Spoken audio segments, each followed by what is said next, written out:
Pros and cons of dental hygiene. There's pros and cons like any other job, so let's talk about it. I have been a dental hygienist for about a year and a half now. So everything I'm about to say is through my experience. This is opinion based. This is what I think are the pros. This is what I think are the cons. But to start off, we're going to start off good. We're going to start off with the pros, right? So to me, the best pro is work-life balance. I did do my research before getting into dental hygiene, and that was one of the reviews that I read about dental hygiene, is that there's a good work-life balance. So whether you work part-time or full-time, you'll be able to still live your life, do what you want to do.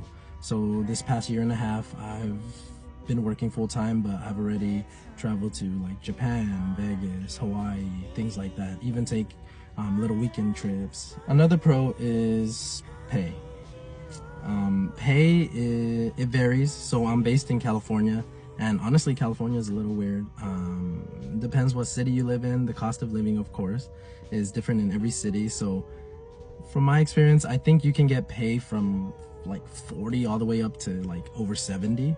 In some areas, it's weird. Another pro would be patient connection. To me, patient connection is important.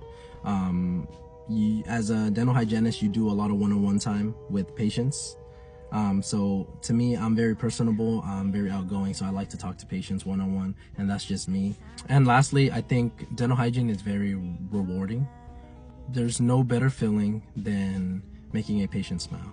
Being able to do a patient's cleaning, educating them the right way, and just getting thanks for it is one of the best feelings in the world. And I think that's why I love dental hygiene so much.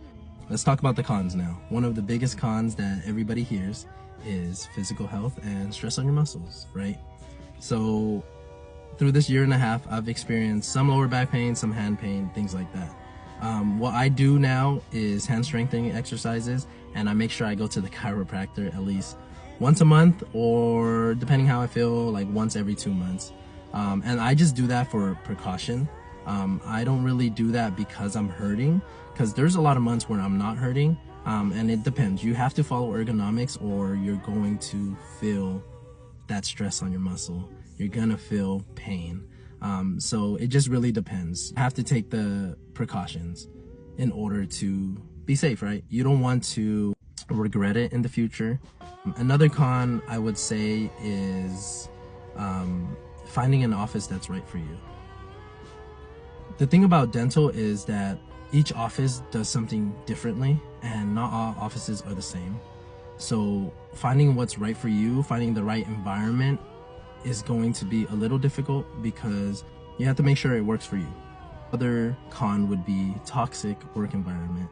As everybody's seen, there is a lot of toxic dental offices out there, and you don't want to get stuck into that. You have to make sure that you put yourself first. Find an office that will cherish you. Find an office that doesn't have drama. So to me, those are the pros and the cons of dental hygiene.